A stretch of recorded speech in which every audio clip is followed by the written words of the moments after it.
Bonsoir tout le monde, nous sommes heureux d'être là ce soir. Et j'ai examiné quelque chose dans la réunion et je ressentais, je vous le dis devant Dieu, non pas parce que c'est moi, mais certainement vous l'avez ressenti aussi à un moment donné, la paix de Dieu. Hein? C'est calme. Pour les gens du monde, on dirait, pour ceux qui ne connaissent pas Jésus, en disant « Mon Dieu, qu'est-ce qu'ils sont tristes les chrétiens !» Mais en réalité, ce n'est pas la tristesse, c'est la paix de Dieu.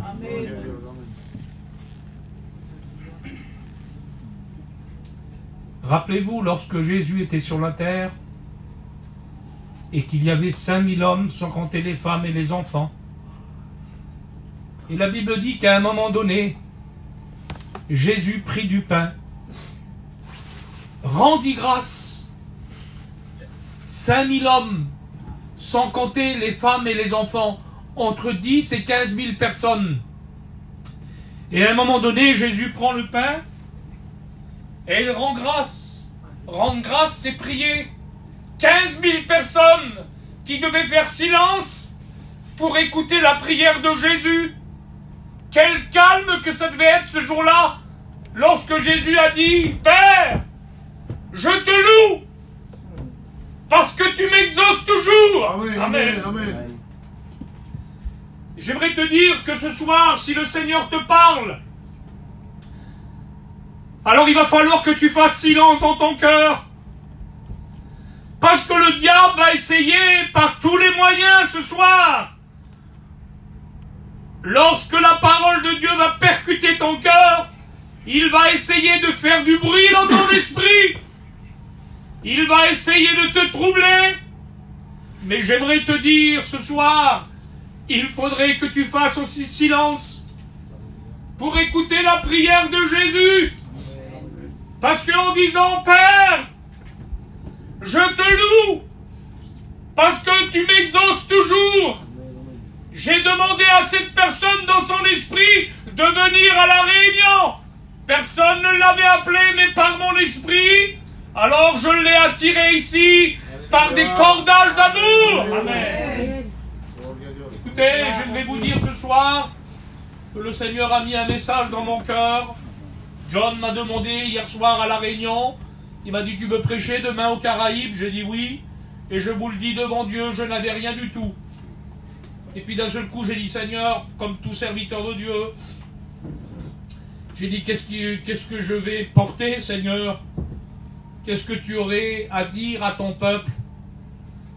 Alors le Seigneur m'a dit « Dis-leur et rappelle-leur que je suis leur berger. » Amen. Amen. Et que eux, et que nous sommes ses brebis. Amen.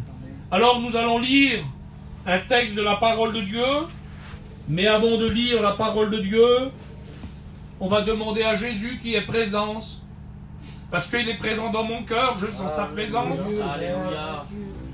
Et je voudrais que tu pries, parce que moi en réalité je suis béni. Je suis béni par lui, mais il faudrait que toi, que tu puisses prier en disant « Jésus, c'est bien que le pasteur soit béni, mais je voudrais que ta parole soit accompagnée de l'Esprit pour qu'elle puisse créer quelque chose dans mon cœur. » Parce que j'aimerais vous dire que lorsque la parole de Dieu est appuyée par l'Esprit, alors c'est l'Esprit qui rend la vie. Alléluia. Vous comprenez? C'est l'Esprit qui rend vivante la parole. Et la parole de Dieu nous rappelle que la parole de Dieu, elle est vivante, amen, Alléluia. Et elle est efficace, amen. Amen. Alors, je vais demander à Fille, qui nous présente devant Dieu. Présente-toi devant lui en disant, Seigneur, parle-moi, Jésus. Je te loue, Seigneur. Amen. Si grand. Oui, que ça toi, ne soit de rien, il nous faut rien. Amen. C'est pour cela que nous te demandons à toi ton assistance, Seigneur, Amen. Afin que tu prennes tout en main, Seigneur. Que serais-je la réunion sans toi, Seigneur? Et je ne passerai rien du tout, mais à travers ta parole, Seigneur. Amen. Jésus, nous croyons dans ta parole, Seigneur. Tu manifestes à travers ton messager que tu as choisi. Sois loin de l'esprit, Seigneur. Bénis-le, Seigneur, fortifie-le. Au nom glorieux de Jésus. Merci, mon Sauveur. Amen. Gloire à Dieu. Alléluia. Voilà, nous allons lire un texte de la Bible que vous connaissez très bien. Hein, que vous connaissez très bien, c'est dans l'évangile de Jean 10 et verset 14. C'est Jésus qui va dire ça aux gens qui étaient autour de lui à ce moment-là. Alors c'est vrai qu'on n'était pas là, nous. Mais Jésus, la Bible nous rappelle qu'il est toujours le même hier. Amen. Aujourd'hui, ce soir. Alléluia. Et il sera encore le même demain. Amen. C'est-à-dire que demain, il parlera encore parce qu'il ne change pas. Vous savez, dans la voix de Jésus, dans le caractère de Jésus, il n'y a pas de changement, il n'y a pas de variation. Ce qu'il disait au peuple il y a 2000 ans, il nous le dit ce soir et il nous le répétera demain parce qu'il veut vraiment, écoutez bien ces mots, il veut vraiment nous emmener avec lui dans le ciel. Tu comprends cela? Il veut vraiment t'emmener avec lui dans le ciel. Peut-être que le diable a envoyé dans ton cœur des flèches, des mots en te disant « Tu n'es même plus sûr du ciel !» Mais ça, c'est la voix du diable. Ça, c'est la voix du menteur. Mais Jésus est un homme de vérité. Alléluia. Jésus a dit, je suis la vérité. Alléluia. Alléluia. Et si tu me suis, si tu écoutes la vérité, alors moi, Jésus te dit, amen, je t'emmènerai jusqu'à dans la vie éternelle. Amen. Alors je t'en supplie, n'écoute plus la voix du diable, n'écoute plus la voix de l'ennemi, mais écoute la voix du bon berger ce soir. Alors il dit à un moment donné, alors imaginez-vous la scène, tous les gens qui devaient être autour de lui là, pour l'écouter, parce que la Bible dit que de sa bouche, il sortait des paroles de grâce, il sortait des paroles d'amour, il sortait des paroles d'autorité. Lorsqu'il voyait quelqu'un qui était possédé à un moment donné, il disait, je te l'ordonne, quitte ce corps, avec autorité. Et là, à un moment donné, la Bible dit que Jésus s'adresse aux gens qui étaient devant lui en disant, écoutez-moi, je suis le bon berger. Et Jésus ajoute, je connais mes brebis. Amen. Alléluia. Et elles me connaissent. Alléluia. Et quand on regarde un petit peu plus bas, c'est le verset 27, il est dit, mes brebis que je connais et les brebis qui me connaissent. Amen. Alors ils entendent ma voix. Alléluia. Je les connais. Alléluia. Et il me suit. Alléluia. Gloire à Dieu. Alors, c'est vrai que pour la plupart d'entre nous, hein, comme notre sœur que nous avons écoutée, la maman à notre frère Ray, elle nous disait tout à l'heure que ça faisait 20 ans que tu avais découvert Jésus, hein, ma sœur, c'est ça, hein? Ça fait 20 ans que tu avais écouté la voix du Seigneur en te disant, voilà, maintenant je t'ai choisi, il faut que tu me suives. Alléluia. Alors, c'est pour ça qu'elle parle de lui avec assurance. C'est pour ça qu'elle parle de lui en disant il a été avec moi dans la maladie. Mais si ce n'est pas l'Esprit de Dieu qui confirme ces choses en nous-mêmes, comment que nous pourrions dire des choses que lorsqu'on passe par la tempête, lorsqu'on passe par la difficulté, lorsqu'on passe par des problèmes de la vie, comment qu'on pourrait dire si on ne connaît pas la voix du berger et si on ne connaît pas notre berger en disant je suis sûr et certain qu'il était avec moi dans la tempête. Alléluia. Vous comprenez cela? Quand on connaît le berger, quand on connaît sa fidélité, quand on connaît son amour, quand on connaît sa miséricorde, alors on est capable de dire par la foi, c'est vrai Seigneur, j'ai passé par des moments de tempête, de difficulté, mais je n'avais rien à craindre, parce que je savais que dans la tempête et dans la difficulté, amen, tu as toujours été là. Alors il dit, elles connaissent ma voix, je les connais. Et un jour, j'avais fait la recherche.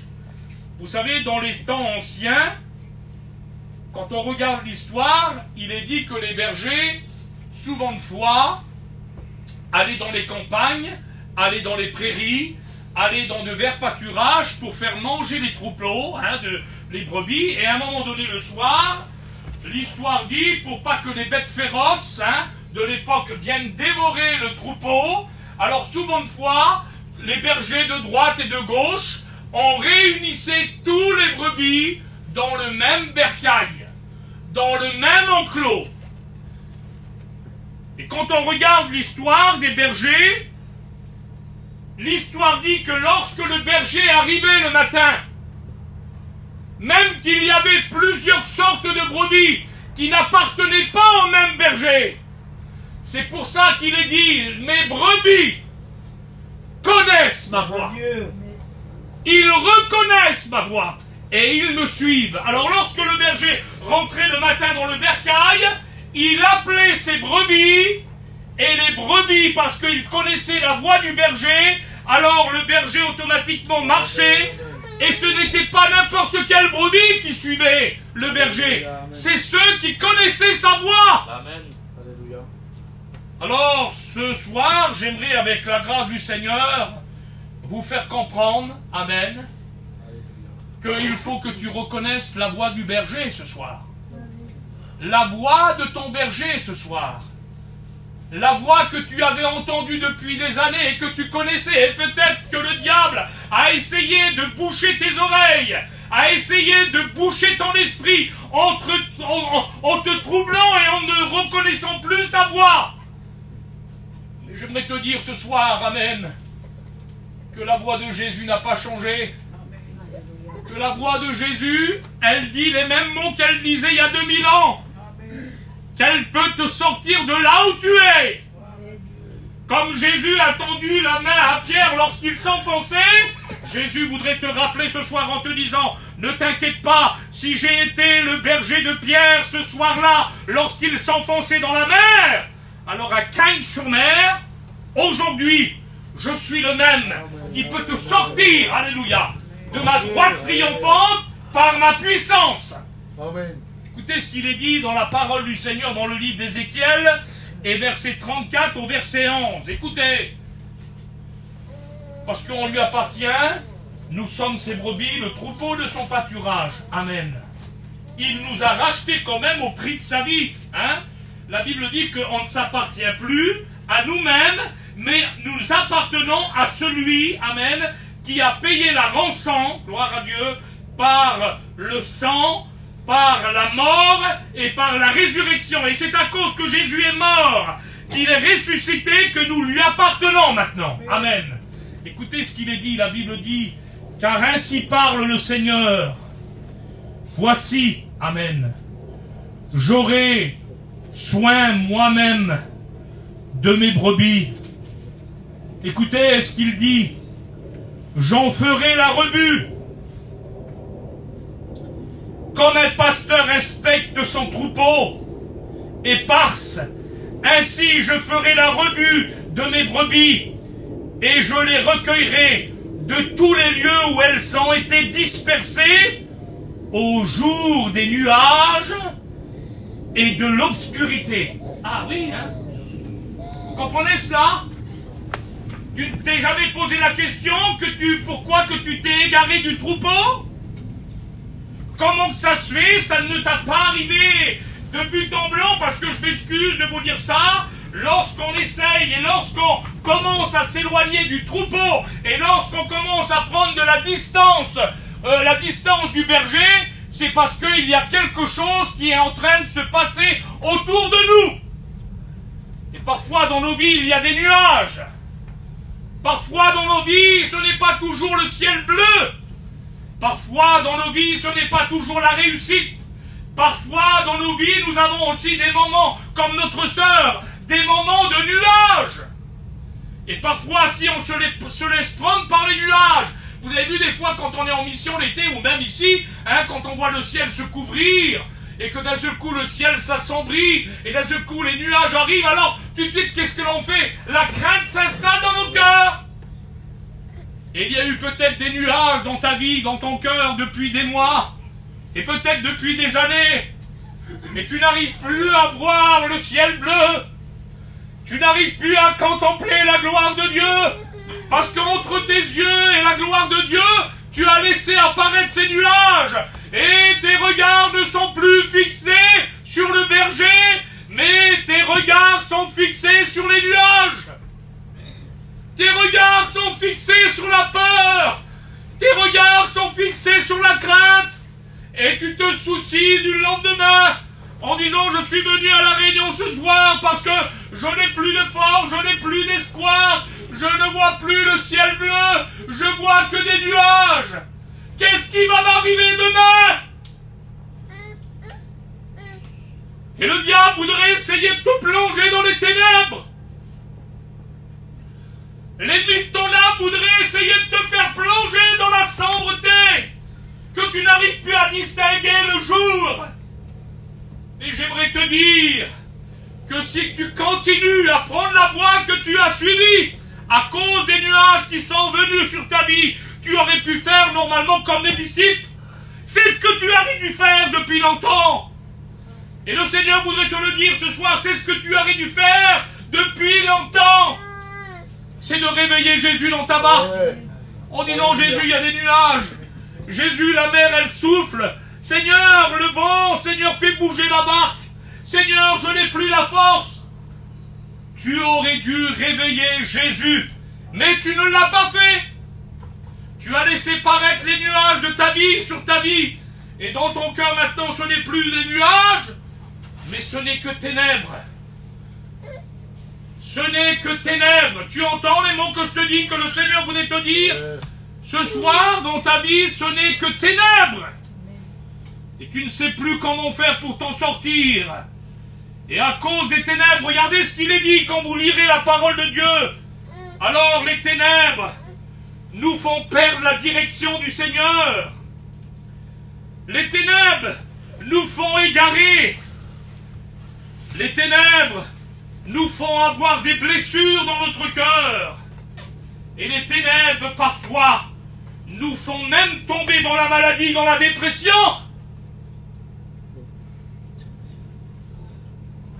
Tu écoutes ce que je te dis, tu écoutes ce que le Seigneur voudrait te dire ce soir? Perdu, égaré, blessé, malade. Et regardez ce que la Bible dit, amen. Parce que Jésus t'a dit et qu'il voudrait te dire ce soir, écoute, ne t'en fais pas, n'aie plus de crainte. Si tu n'as pas osé me réveiller comme les disciples dans la barque, si tu n'as pas eu la force de le faire, alors si tu es perdu, écoute ce que le berger voudrait te dire. Je chercherai, amen. Le Seigneur voudrait te dire ce soir, toi tu n'as pas la force, parce que tu t'es perdu dans tes pensées, tu t'es perdu dans tes raisonnements, tu t'es perdu en disant, voilà, j'en peux plus maintenant, j'ai pris une résolution dans mon cœur, je quitte la voie du berger, j'arrête de regarder sur le troupeau qui suit le berger, mais maintenant je vais suivre ma propre voie. Et ça fait un moment que tu as suivi ta propre voie, ça fait un moment que tu as suivi ta propre direction, et maintenant tu es perdu. Alors tu es perdu dans ton chemin parce qu'en réalité, lorsque tu tournes à droite, tu marches un petit peu, puis ça va pas. Lorsque tu prends tout droit, tu marches un petit peu, puis tu vois que tu n'as pas de direction. Tu prends sur la gauche, tu marches un petit peu, et tu vois que tu arrives devant un obstacle. Alors tu es perdu. Alors le Seigneur te voudrait te demander ce soir au nom de Jésus-Christ. Le Seigneur voudrait te dire dans ton cœur, arrête de t'agiter. Arrête de tourner les regards à droite. Arrête de retourner les regards à gauche. Mais reste sur place. Et le Seigneur te dit maintenant, si tu restes sur place et si tu cries vers moi, alors je vais venir te chercher. Voudrais-tu que le Seigneur vienne te chercher ce soir?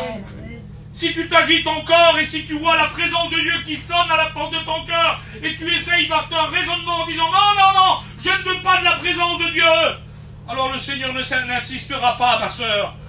Le Seigneur n'insistera pas, mon frère. Tu comprends cela? Mais le Seigneur voudrait te rappeler qu'il veut venir te chercher parce que tu es perdu. Il voudrait aussi ramener celle qui est égarée, Seigneur.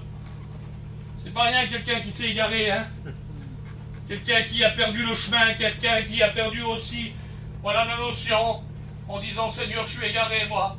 Vous avez vu quelqu'un qui est égaré, pardonnez-moi, il est agité, il tourne en rond, il cherche une solution, alors des fois on court après les pasteurs. Oh, il y a un tel qui prêche, oh, je vais courir après le pasteur. Mais le pasteur n'est pas le bon berger. Alléluia.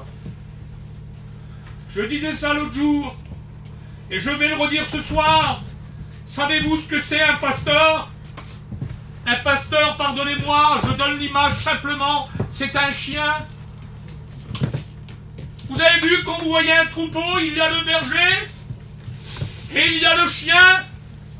Et le chien, qu'est-ce qu'il fait, mon John? Il jappe après les brebis. Il ne parle même pas le même langage que la brebis. Mais il essaye toujours en jappant sur la brebis, comme peut-être je le fais maladroitement ce soir, en te disant on ne peut rien faire pour toi. Mais je jappe. Alléluia. En te disant écoute, il faut que tu te rapproches du berger. Alléluia. Tu t'es égaré. Mais le chien jappe en disant écoute, non, non, ne va pas à droite, ne va pas à gauche, n'essaye pas de t'égarer, mais regarde, rejoins le troupeau. C'est ce que le Seigneur voudrait te dire ce soir. Rejoins le troupeau. Parce que la direction que le berger veut t'emmener, c'est le ciel. Et bientôt, j'aimerais te le dire, si le diable a essayé de mettre dans ton cœur, en t'attristant, en disant pour toi, il n'y aura plus de salut. Pour toi, ton nom était effacé dans le livre de vie. Non, j'aimerais te dire ce soir, amen, que le bon berger a pensé à toi. Que le bon berger a pensé à toi, parce qu'il t'aime. Alors je t'en supplie au nom du Seigneur, si tu es égaré, si tu es agité, viens comme Marie au pied de Jésus, au pied du bon berger, en disant Jésus, je ne veux pas être comme Marthe agitée, Seigneur, parce que l'agitation, Seigneur, m'empêche d'écouter ce que tu as à me dire. Vous avez vu quelqu'un d'agité quand il est pris de panique? Quand il cherche son petit, par exemple, et d'un coup, il est où mon petit? Il est où? Et puis le petit, il est là. Il est où? T'es paniqué, toi. Puis l'autre, il dit, mais il est là, ma soeur, il est là, mon petit. Il est là, ton petit. Et t'es tellement pris de panique, t'arrives même pas à écouter. Peut-être que le diable te fait paniquer. Peut-être que le diable, en te disant tellement de choses dans ton esprit, et puis le Seigneur voudrait te dire, arrête. Je voudrais te dire que je t'aime toujours. Amen, amen. Je voudrais te dire que je pense toujours à toi. Je voudrais te dire que tu es toujours mon fils. Je voudrais te dire que tu es toujours ma fille. Alors il dit, j'irai chercher celle qui est égarée. Et il dit, je penserai, amen. En voulant dire, je vais soigner celle qui est blessée. Voudrais-tu te laisser soigner par le Seigneur? Alors peut-être que ta plaie est profonde en disant, tu sais, pasteur, tu ne comprends pas par où je passe. Et même, je te promets que c'est vrai. Si tu me l'expliquerais pendant toute la nuit, tellement que ta souffrance serait trop grande, je ne pourrais rien faire pour toi. Mais j'aimerais te dire, alléluia, que le Seigneur, il a de l'huile pour t'appeler. Il a du vin pour t'appeler, alléluia. Il a un désinfectant, amen, pour t'appeler, pour ta blessure qui est profonde, que tu n'arrives pas à résoudre. J'aimerais te dire, amen, de la part du Seigneur, que le bon berger a le remède pour te soigner. Mais qu'est-ce que c'est le remède? Ben, c'est d'accepter de te laisser aider. C'est d'accepter le berger de venir près de toi en voulant dire, je vois que tu es blessé, je vois que tu souffres, des fois on est orgueilleux, oh là, touche-moi pas, hein, approche-moi pas, hein. Mais si tu voudrais t'humilier ce soir en disant, oui, je suis blessé, alléluia, oui, le monde m'a fait mal, oui, mon entourage m'a fait mal, berger, oui, ma famille, j'arrive plus à m'en sortir et dans mon cœur c'est une plaie que personne ne peut résoudre. Alors le berger te dit ce soir, laisse-moi m'approcher de toi, parce que moi je connais ta blessure. Amen. Et j'ai le remède pour ta blessure. Alléluia. Écoutez ce que le Seigneur voudrait te dire encore. Et il dit, je fortifierai, amen, celui qui est malade. Un jour, la Bible dit qu'il y avait une femme dans la Bible. C'était une femme, bien sûr, dans un foyer. Elle recevait souvent Jésus. Et savez-vous que Jésus, il y avait deux endroits où il aimait aller.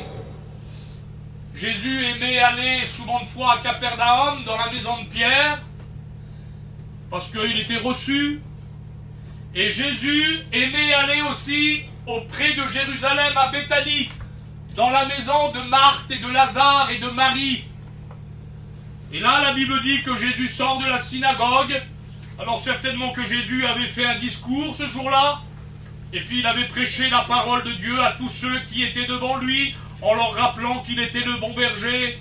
Mais je bénis Dieu parce que ce jour-là, cette petite brebis n'était pas dans la synagogue. Parce qu'elle n'avait pas la force de venir écouter la voix du berger dans la synagogue. Mais Jésus, amen, ne l'avait pas oublié.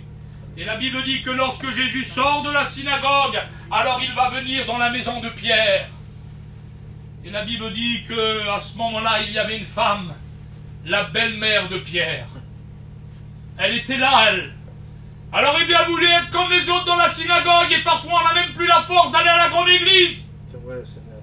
Alors on vient à la petite synagogue en disant, ben voilà, c'est la petite maison. Est-ce que Dieu est capable de faire ce qu'il est capable de faire dans la grande église? Oui. Parce que c'est le même berger. Amen. Et le Seigneur est capable de se déplacer pour 500 personnes, comme il est capable de se déplacer pour 10 000 personnes, comme il est capable de se déplacer simplement pour toi ce soir. Vous avez pu comprendre combien il sort de la synagogue, il y avait des centaines de gens devant lui, il sort de la synagogue, il aurait pu dire c'est la belle-mère de Pierre quand même. Pierre il s'est soigné, sa femme c'est pas grave, elle a de la fièvre. Mais la Bible dit que Jésus, amen, il prend le temps. Et c'est ce que Jésus voudrait faire pour toi. Il voudrait prendre le temps de t'expliquer, amen, qu'il peut enlever la fièvre de ton corps spirituel. Vous avez vu, quand on est fiévreux, on n'est pas bien. Hein? On n'est pas bien, on n'est pas bien. On n'est pas traque, comme on dit. On n'est pas dans notre assiette. Et puis peut-être dans la vie spirituelle, des fois, on n'est pas bien. On est entre deux feux. On est un coup bien, et puis on est un coup froid, et puis on est un coup tiède. Et à la force d'être froid, et d'être tiède, et d'être bien 8 jours, alors à un moment donné, on redevient tiède, et on redevient froid. Alors on a pris la solution en disant, mais moi je suis pas un faucheton, John. Moi je suis pas une fauchetonne, mon John. Si c'est pour suivre le Seigneur comme ça, eh bien je laisse tout tomber. Je retourne à la froideur. Et c'est peut-être c'est ce que tu t'es dit, en te disant j'ai décidé ainsi, parce que moi je suis vrai devant Dieu. C'est ma belle-fille. Vous avez vu ce qu'elle a dit? Elle a son petit caractère, comme j'ai le mien, comme tu as le tien, mais le Seigneur le sait. Parce que, pardonnez-moi, le Seigneur n'a pas appelé des parfaits à la repentance. Il a bien dit, ce n'est pas les bien portants qui ont besoin de médecins, ce sont les malades. Alors peut-être que toi, tu as résolu dans ton cœur de te tenir dans la froideur. Parce que tu ne veux pas faire le double jeu. Ah, je vais aller faire la petite sainte ou le petit saint à la Réunion, et puis quand je rentre chez moi, c'est la guerre. Le mari, ça va pas, les enfants, ça va pas. Alors je reste dans la froideur. Tu fais erreur, te dit le Seigneur.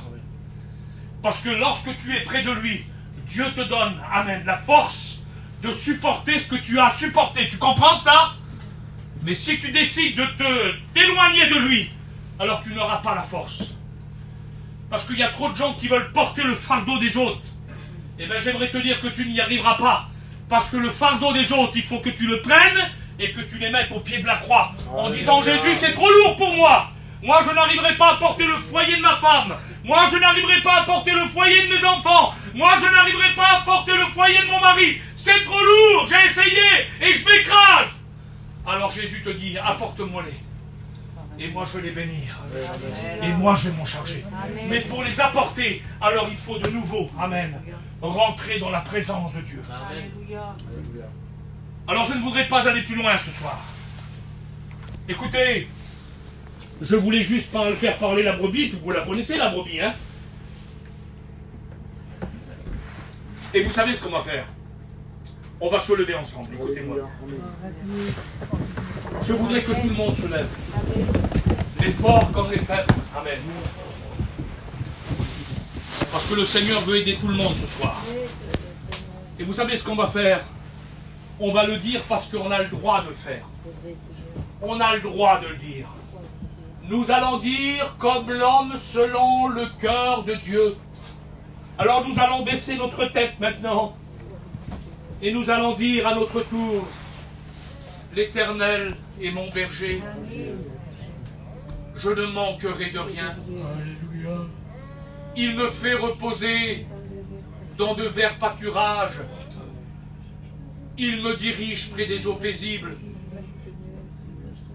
Il me conduit dans les sentiers de la justice à cause de son nom.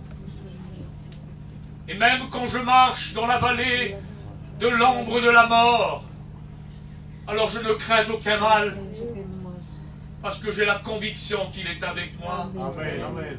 Quand je regarde sa houlette et son bâton, alors ça rassure mon cœur. Sa houlette et son bâton me rassurent. Il est capable de dresser devant moi, si je lui fais confiance, une table en face de mes adversaires. Et lorsque je m'approche de lui, alors, il oint d'huile ma tête.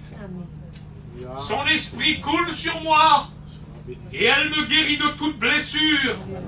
Elle me sanctifie de toute souillure. Alors, il oint d'huile ma tête, et ma coupe déborde. Alors oui, le bonheur et la grâce m'accompagneront tous les jours de ma vie. Amen. Et j'habiterai dans la maison de l'Éternel jusqu'à la fin des jours. Amen. Je voudrais que la petite sœur qui a chanté le cantique tout à l'heure là, sur le berger, reviens ma sœur. Je voudrais qu'on s'assise s'il vous plaît. On va chercher la présence de Dieu. Viens ma sœur. Alléluia. Gloire à Dieu. Alléluia.